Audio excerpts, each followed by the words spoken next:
तो शुरुआत में जिन लोगों ने बेसल डोज दिया हुआ है, हाँ, तो अगर वो पहले पानी के साथ खाद देना चाहते हैं तो वो क्या खाद दे सकते हैं पहले पानी के साथ? देखिए सबसे पहले तो ये हम बात करते हैं कि हमारा बेसल डोज क्या है। तो बेसल डोज जो हम खेत का जब तैयारी करते हैं उस टाइम का डोज होता है बेसल डोज जी।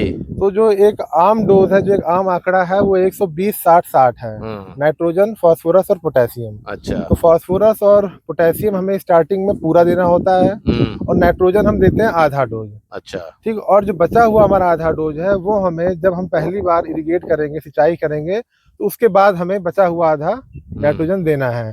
और साथ ही साथ हम ये कर सकते हैं कि हम पहले बार जब हमारी पहली इरिगेशन हो, सिंचाई हो, उसके बाद हम चाहे तो नाइट्रोजन ऐसे करें, हाथ से फेंक के दें, और नहीं तो हमारा एक आता है आपका नैनो यूरिया, नैनो डीएपी और सागरिका, उनका एक एक बॉटल आता है।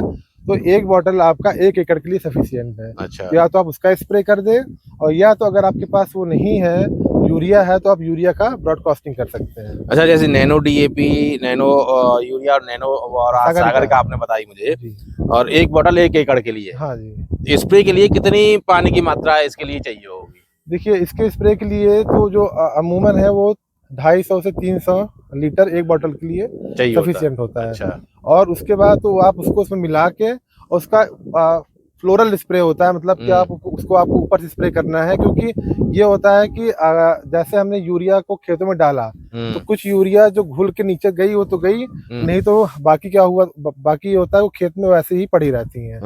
लेकिन अगर हम स्प्रे करेंगे तो जो हमारे जो स्प्रे के पार्टिकल्स होते हैं वो काफी छोटे होते हैं, तो हमारे पूरे पौधे पे जाते हैं जी। तो जो हमारी पत्तियां होती हैं वो भी उनको एब्जॉर्ब करती हैं। अब जैसे आपने बताया कि भाई फर्स्ट इरिगेशन पे, फर्स्ट सिंचाई पे ये चीज कर सकते हैं। जैसे मैंने बताया कि इस साल परिस्थितियां कुछ अलग रही हैं। हाँ। तो काफी सारे किसान ऐसे भी हैं जिनकी सरसों 40 दिन से या 45 दिन से अधिक की हो गई, अभी पहली सिंचाई नहीं है। हाँ। और वो पहली सिंचाई के बारे में सोच रहे हैं। हाँ। और इस समय तक जो फूल की स्थिति है, वो फूल की स्थिति पे सरसों आ चुकी है। हाँ। तो जो सरसों फूल की स्थिति में है, हाँ, उनमें यूरिया फेंकना, हाँ, या स्प्रे करना, हाँ जी, क्योंकि अब फूल है तो फूल झड़ेगा, बिल्कुल बिल्कुल बिल्कुल। तो वो फायदेमंद रहेगा नहीं रहेगा, कर सकते हैं अथवा नहीं कर सकते? देखिए अगर अगर आपका जो प्लांट है उस पे फूल आ गए हैं, फ्लावर्स आ गए हैं, तो इस टाइम हम यूरिया को हम खेत में डालेंगे, तो यूरिया क्या करता है कि इसकी सबसे पहले तो जो आपका प्लांट का ग्रोथ है उसको काफी तेज कर देगा। जी। प्लांट का अगर आप छोटे से वो काफी स्पीड से वो प्लांट बढ़ेंगे। जी। तो उससे क्या होता है कि जो प्लांट का ग्रोथ है वो तो बढ़ेगा, लेकिन जो सीड फॉर्मेशन है, फ्लावर फॉर्मेशन है, वो स्टॉप हो जाएगा, और जो आपके फूल हैं हो सकता है कि फूल आपके झड़ जाएं, क्योंकि यूरिया का मेन रोल होता है प्लांट के ग्रोथ में। तो वो आपका ग्रोथ तो इंक्रीज करेगा, लेकिन आपका जो फ्लावर सेटिंग है, फ्रूट सेटिंग है, वो आपका वो कम कर देगा। तो मतलब जिन किसान भाइयों की फसल 40 दिन से अधिक की हो गई है, हाँ, अगर उसमें फ्लावर आ गए हैं, फ्लावर आने की शुरुआत हो गई है, हाँ, तो वो फिर वो यूरिया का डोज ना दे। यूरिया का डोज ना दे। हाँ, लेकिन आप एनपीके का, मतलब ये जो आपका ये कंसोर्टिया आता है, सागरिका हो गया, और ये आपका नैनो यूरिया और नैनो डीएपी, इनका आप स्प्रे कर सकते हैं, लेकिन यूरिया का आप सीधे, चाहे वो नैनो यूरिया हो, चाहे ना करिए, दानेदार फॉर्म में हो, उसको ना डालें। उसको नहीं। हाँ, फ्लोरल स्प्रे आप कर सकते हैं, फ्लोरल भी करने में नैनो यूरिया, हाँ, नैनो डीएपी हो गया आपका, सागरिका हो गया, एनपीके लिक्विड आता है, उसका स्प्रे आप कर सकते हैं। लेकिन पाठी जी, आपने मुझे बताया कि भाई जो सरसों फूल पे आ गई तो उस समय तो आप यूरिया का स्प्रे बिल्कुल ना करें। हाँ। नैनो डीएपी, कंसोर्टिया और सागरिका का स्प्रे कर सकते हैं।